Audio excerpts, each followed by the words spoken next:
Chapter 19, Mrs. White's Dream. I dreamed of seeing a temple to which many people were flocking. Only those who took refuge in that temple would be saved when time should close. All who remained outside would be forever lost. The multitudes without, who were going their various ways, were deriding and ridiculing those who were entering the temple, and told them that this plan of safety was a cunning deception, that, in fact, there was no danger whatever to avoid. They even laid hold of some to prevent them from hastening within the walls. Fearing to be laughed at and ridiculed, I thought best to wait until the multitude were dispersed, or until I could enter unobserved by them. But the numbers increased instead of diminishing, and fearful of being too late, I hastily left my home and pressed through the crowd. In my anxiety to reach the temple, I did not notice or care for the throng that surrounded me.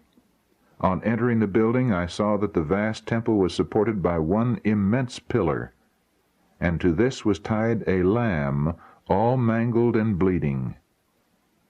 We who were present seemed to know that this lamb had been torn and bruised on our account.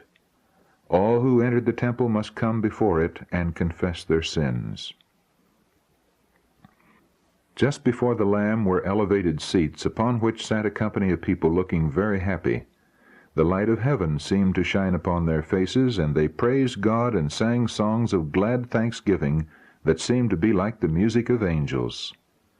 These were they who had come before the Lamb, confessed their sins, been pardoned, and were now waiting in glad expectation of some joyful event. Even after having entered the building, a fear came over me, and a sense of shame that I must humiliate myself before these people. But I seemed compelled to move forward, and was slowly making my way around the pillar in order to face the Lamb, when a trumpet sounded. The temple shook. Shouts of triumph arose from the assembled saints. An awful brightness illuminated the building. Then all was intense darkness. The happy people had all disappeared with the brightness, and I was left alone in the silent horror of night. I awoke in agony of mind, and could hardly convince myself that I had been dreaming. It seemed to me that my doom was fixed, that the Spirit of the Lord had left me, never to return. My despondency deepened, if that were possible. Soon after this I had another dream. I seemed to be sitting in abject despair, with my face in my hands, reflecting like this: if Jesus were upon earth, I would go to him, throw myself at his feet, and tell him all my sufferings. He would not turn away from me. He would have mercy upon me, and I should love and serve him always. Just then the door opened, and a person of beautiful form and countenance entered. He looked upon me pityingly and said, "Do you wish to see Jesus? He is here, and you can see him if you desire to do so. Take everything you possess and follow me." I heard this with unspeakable joy, and gladly gathered up all my little possessions, every treasured trinket, and followed my guide. He led me to a steep and apparently frail stairway.